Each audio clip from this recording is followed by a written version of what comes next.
Hey everyone, my name is Penny Zanker, and it's time to reset. This podcast goes beyond just navigating change. It's about new ways of thinking about how you can approach challenges, how you can shift your mindset when needed, create some space and grace for yourself so that you can rethink, recharge, and reprioritize when and where needed. Are you ready to unlock your full potential? Thank you for hitting play and sharing this next episode with me. It's time to reset. Hello, and welcome to Take Back Time. My name is Penny Zanker, and I'm your host.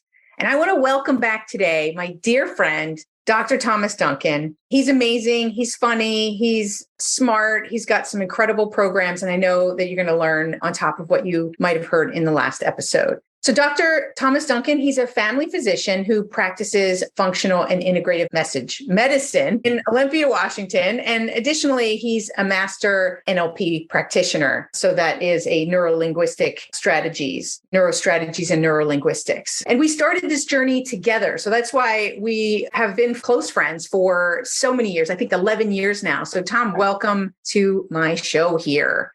Awesome, Penny. Thank you so much for having me. And again, as I mentioned in the other podcast, is just how inspirational you've been and just the message and the clarity around the productivity, the focusology and the reset moments. It is so fun to follow you because I actually learn a lot on a daily basis and apply that. So I'm just grateful for the synergy that we're able to create on every time we're able to connect. Oh, go on. No, really, okay. Go on. Kidding.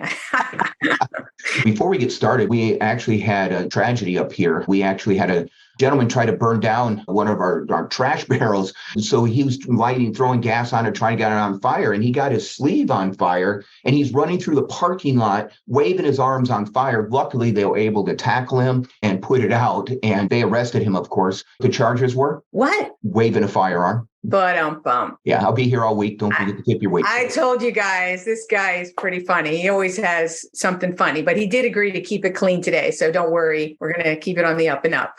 As always. Well, perfect intro to what we're going to talk about, which is mood. Like humor is a great way to lift one's mood, right? So I know that I've fallen back on humor even in the most difficult times. And how do we do that? How do we control our mood and find the humor in a hard situation? Or how do we control that? Because it's everything, right? Our mood is everything. Yeah, great question, Penny. When I was struggling with being sick and tired, the first thing I had to realize that I actually had a choice. I didn't have to let the circumstances of my life dictate how I felt. I actually had a superpower, and that superpower was choice. I could choose how I could feel. And that was the whole premise behind everything. Because you know what? When we talk about applying that new identity, what's more important, though, is if you're in a better mood, right, you're going to make better decisions. And totally. When you make better decisions, thank you, Doc Obvious, you're going to have better outcomes. Right? Is that where you got your Doc Obvious degree there? It was actually the Wheaties box tops. I sent them in and you get a couple million and they just send it to you. Because I went to the University of Arkansas for medical sciences. Seems like tragedy follows me everywhere I go. When I was there at school, our medical library burned down. Yep, both books burned, but Marvel Comics said they replaced them for free. But anyway, moving right along. That's awesome. So we do have a superpower as for choice. And we do forget, especially in those moments where we feel victimized, right, to what's going on around us. And then we just perpetuate that by blaming, complaining, and not recognizing that we have a choice. That's 100% true, Penny. And once we realize that, we call it living at choice. I call it living at choice versus living at circumstances. We cannot control our circumstances. However, we can choose the meaning of that. And that's what I mean by the power of choice. And part of that, choosing the meaning, we can choose our mood. And I talk about the 3 steps or the 3 things to I call it the 3 pat process. It's kind of like before I leave to go out, I pat my front pocket, keys, phone, wallet, or as my wife, Christy, goes, it's her purse, it's her sunglasses and her coffee, right? And the 3 pat process. All right. I was wondering what those pats were. Yeah. But maybe you were Irish, and so you had to check the 3 pats in your family or something. That's exactly. I'm patenting that as we speak right now. So tell us, what are those 3 pats? Yeah, the three Pats is, again, if you can control your mood, you can make better decisions, better outcomes. The first thing, it's all about energy. So if you are feeling tired, think about it when you've had a bad outcome, is when you're run down on energy. So number one's energy. We'll go into more depth about that because that's most important. Number two, what are you paying attention to? What are your focus on? Tony Robbins always talks about where focus goes, energy flows. And then what's your self-talk?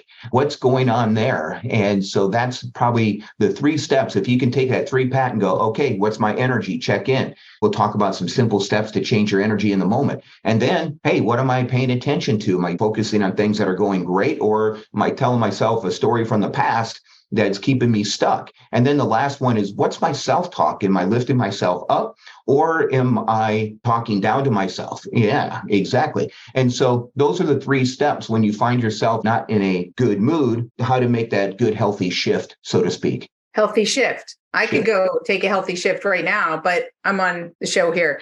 So people don't even know me like this, right? It's like when we do this funny banter, right? This is new to the show. I apologize if this is insulting to anybody who's listening.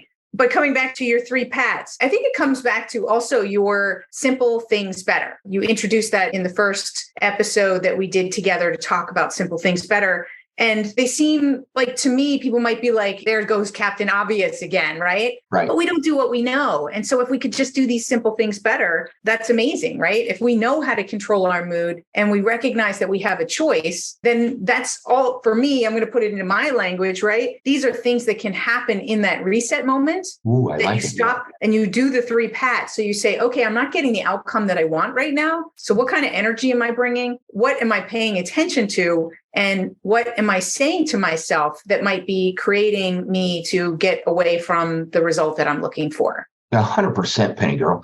I'm just so excited for your new book that's going to be coming out, because I think that's going to be so impactful, and I'm really looking forward to it. And when we talk about the first step of changing your mood is changing your energy.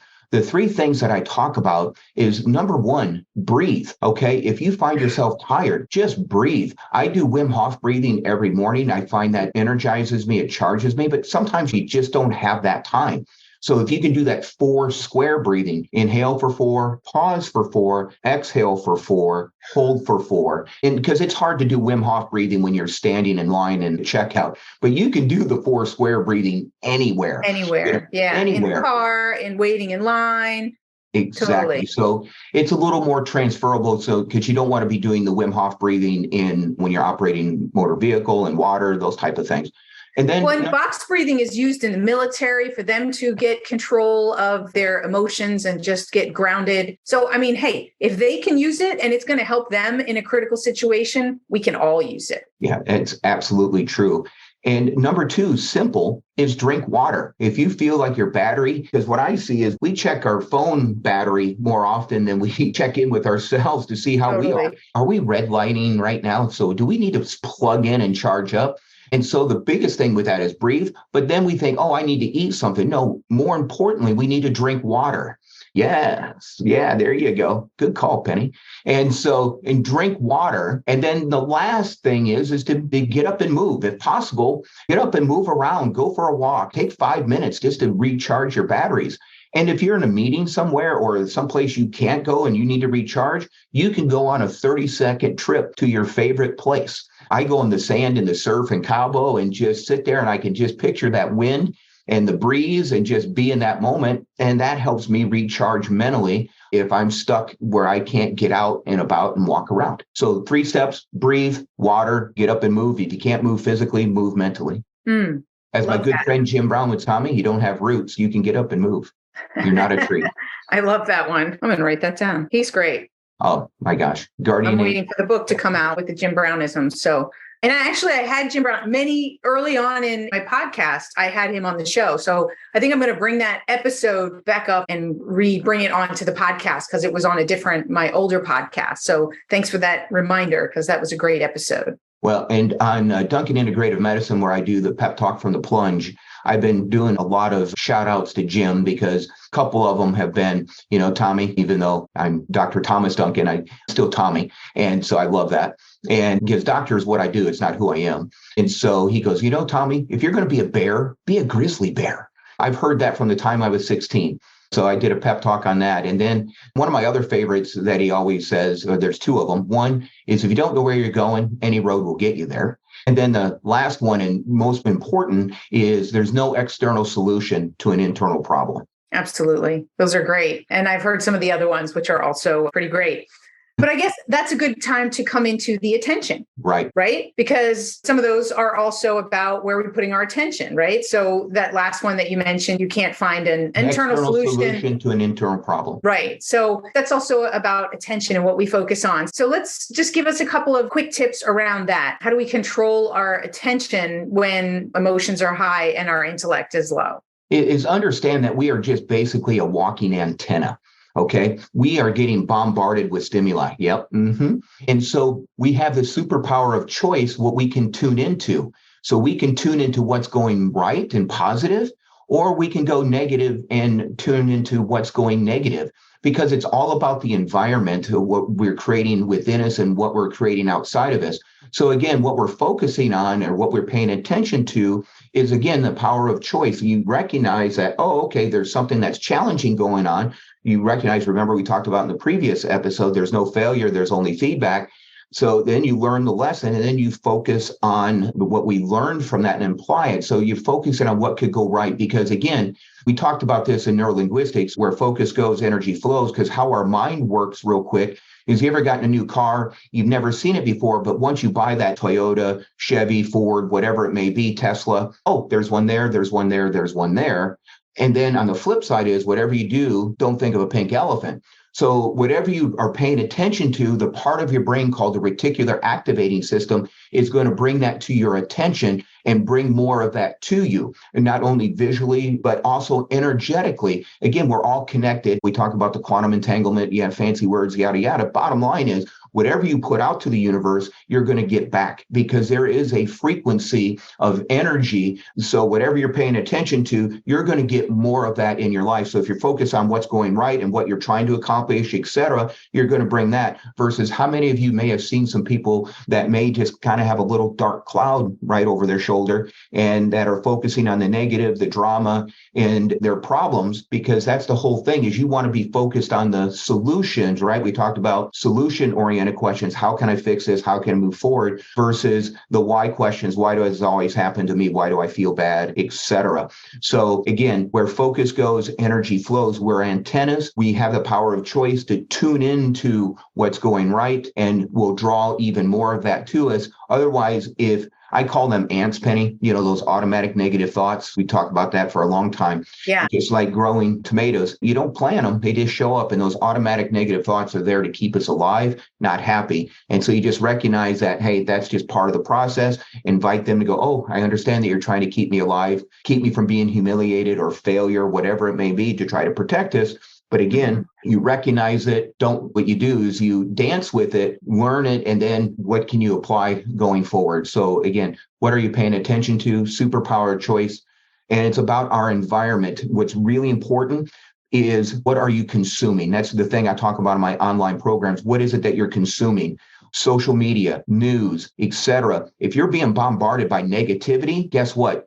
That's going to turn on those genes within your body, and it creates a chemical and biochemical signal, electromagnetic signal within you. And that's how people end up with chronic diseases. Okay, diabetes, heart disease, Alzheimer's disease, all these things. And that's why I'm so impassionate when I'm talking to people, is that whatever you're focusing on, it's going to create health within your body. And so just like junk food, if you're thinking bad thoughts, it's not going to serve you. The same thing if you're focusing on what's positive, that's like that good whole foods, healthy foods, that's going to help you create that health and vitality. Because again, what I promote, I push really hard is, if you have your health, you have your vitality, you have your freedom to live life on your terms. Yeah, it's a shame. It's like the first thing that we sacrifice, right? I'll sleep when I'm dead, or eat this because it feels good now, or it's easily accessible, that we don't put our health first. And we don't realize, many people don't realize that our thinking, that stinking thinking, that it impacts our body. It actually impacts what we choose to eat and how we choose to take care of ourselves, right? So it's critical. And I think that definitely people should be checking out. I know you have an online program that will take people through these different steps of how to use your mood to get better outcomes and all the things that we're talking about today, how to get out of that sick and tired place, right? Sick and tired of being sick and tired is the book that's coming out. Yes. And again, when we're talking about energy, I was talking about short-term in the moment energy.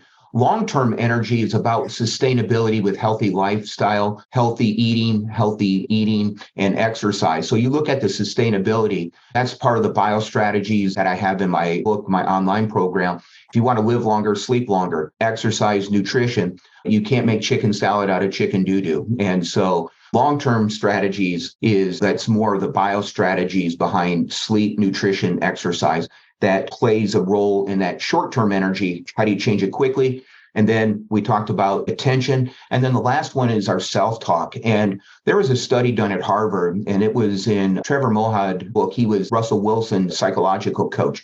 He wrote a book and he talked about this Harvard study. It was really amazing that negative thoughts are 7 to 9 times or 7 to 10 or 4 to 7 times more powerful than positive thoughts. And then when spoken out loud, it's 10 times on top of that. So wow. Negativity, when spoken out loud, is 40 to 70 times more powerful. And so that's why you take a look at what's going on in our country. That's why negativity sells. You see nothing bleeds, it leads. That's why, because it's that much more powerful. And so when they ask me, Tom, what's the one thing, and this is the one take-home message I have for your audience, Penny, what's the one thing that can do about their self-talk is stop complaining. Well, that really annoys me, Tom. It should, because it goes against all your demons. It's just releasing them, Penny.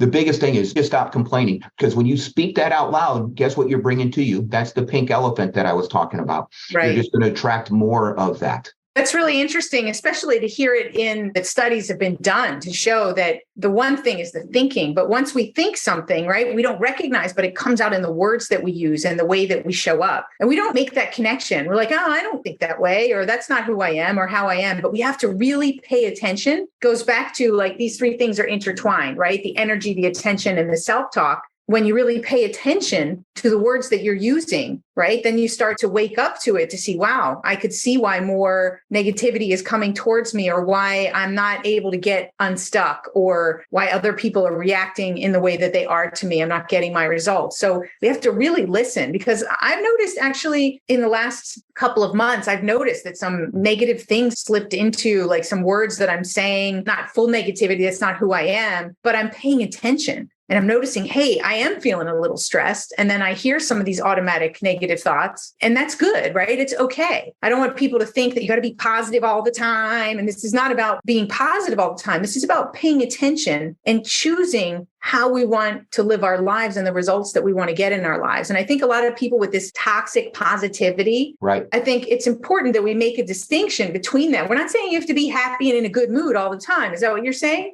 Not at all. Right? It's just that we're paying attention and activating the actual choice that we have. 100%, Penny. And we talked about it. And there's a good friend of mine. Her name is Penny Zanker. Tell me what she has to say. Yeah, that I borrowed an acronym from. It's called RISE. I actually have people do, as an exercise that I have people do, is just have a conversation and notice what words that you're using. For instance, I used to say to my son, Hayden, when he was young, I go, Hayden, that makes me angry that you would do that. And then instead of saying that, I go, oh, what would be a better word? So I started saying curious. And so that rises, I would recognize my pattern, okay, that I would say that, I would interrupt it, and then I would swap or switch. Instead of saying angry, I would say curious, and then I would exercise. And this is one of the things in my program that I really emphasize is the power of visualizations. In order to build habits, there's not enough time in the day to really focus on doing the work over and over. And so one of the shortcuts that I have people do is visualize that process as they're going to bed, because guess what? That unconscious programming is going to be going on throughout the night. So with neurons that fire together, they wire together.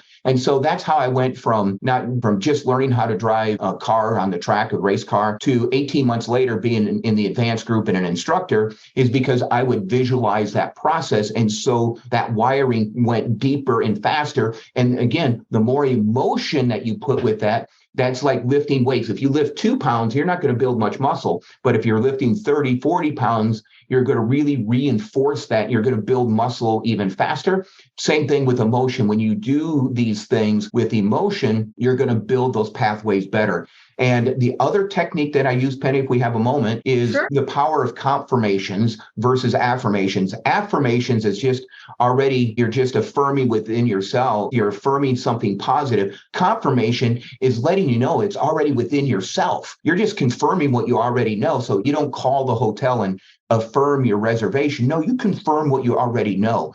And then you can practice those. Remember, we talked about in the last episode, the steps of transformation is number one, you got to think it. Number two, you got to believe it. Number three, you got to speak it into existence. And four, you got to take action. And sometimes what happens, we get into the think it and believe it and not really, and we kind of get in that cycle. But by taking action in the moment, what that does, you don't have to think. Then it just drives things and moving forward. And what I tell guys, or anyone actually, is that if you want to transform your health, work on transforming your body, just doing simple workouts, doing the simple things better. Just go for a walk for 5 minutes, lift, do one set, just 3 simple exercises. Because if you can move, you get that momentum, you can just carry that on, make that small incremental changes over time. Just, we call it STB, simple things better. STB. I want to come back to the power of confirmations. What does that look like in terms of what I might say that's different from an affirmation to a confirmation? Not too much different. I just like it because it's kind of pre-framing the process.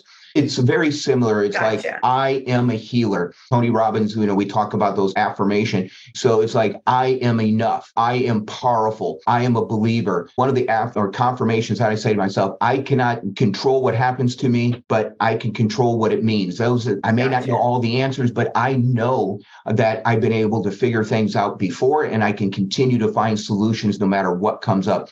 I'm able to find an empowering meaning behind what is happening to me. So those are the confirmations that I use. And I have a couple books that I really listen to that she is amazing. Manifest Now is one of her books. And the other book is Inner Glimpse. And so I listen to that on my audiobook when I'm working out, because it just takes that process of building that mental muscle of your confirmation process. And it's beautiful. She's articulate. I just really love it. I go to the psychological gymnasium. It's part of what I do on a daily basis, from Wim Hof breathing, cold plunges, red light therapy, nutrition, my confirmation process, my manifestation process. It's all part of my morning routines to control my mood. Because again, if I'm controlling my mood, I'm controlling my destiny. Absolutely. I love it. And of course, I love you. I want to come back just on that confirmation piece, because I want to make sure that people get this, because I'm a word geek and you clearly are a word geek as well, because words matter and they have energy, they have intensity, and they have direction. So when we go into these statements and we recognize them as confirmations, it lands differently than if we were to use it and recognize it as an affirmation. So it lands differently when we call it a confirmation, because we recognize deep down in our unconscious that we are confirming what is already true, right? So I want to just make sure that people understand that. So what you clarified is what you're saying isn't different. It's what you believe it to be that's different. And I want people to understand that, because I think it's super, super powerful. And it's a really easy thing. Out of all the great things that you've talked about, it's also a very, very simple thing to do every morning when you wake up, and maybe at lunch, or maybe add it to when you go to bed, right? If you just have a couple of confirmations that help you reaffirm your identity and how you want to show up and who you are, that can make all the difference, right? That can be the shift in energy. That can be that reset moment that happens and has you enter into the experience you're going into in the way that you want to, so that you're going to have the experience you want versus the experience that could have been if you weren't intentional and purposeful about it. Absolutely. And one of my patients has a great idea that she does for her confirmation. She makes it her passwords for her computer. Oh, awesome. Yeah, that's a great one. Yeah. And so she'll put, I am a rock star, or I am enough, or whatever it may be. So she makes her passwords her confirmations. Love it. Well, that's a great place for us to end this show right now. So tell people where they can reach you and where they can find your online program. Oh, thank you again, Penny. How much fun is this? That's great. Yeah. And so you can find me on duncanintegrativemedicine.com, and there's online program. Take a look at that. Again, what we're talking about is doing the simple things better small incremental changes over time. Because again, what my role is, my purpose and passion is to inspire, empower individuals to break the chains of limiting beliefs so they can unlock their true potential and live a life of their dreams. Because if you have your health and vitality, you have your freedom to live life on your terms. Awesome. Thank you so much for being here, Tom. My pleasure. Thank you, Penny Girl.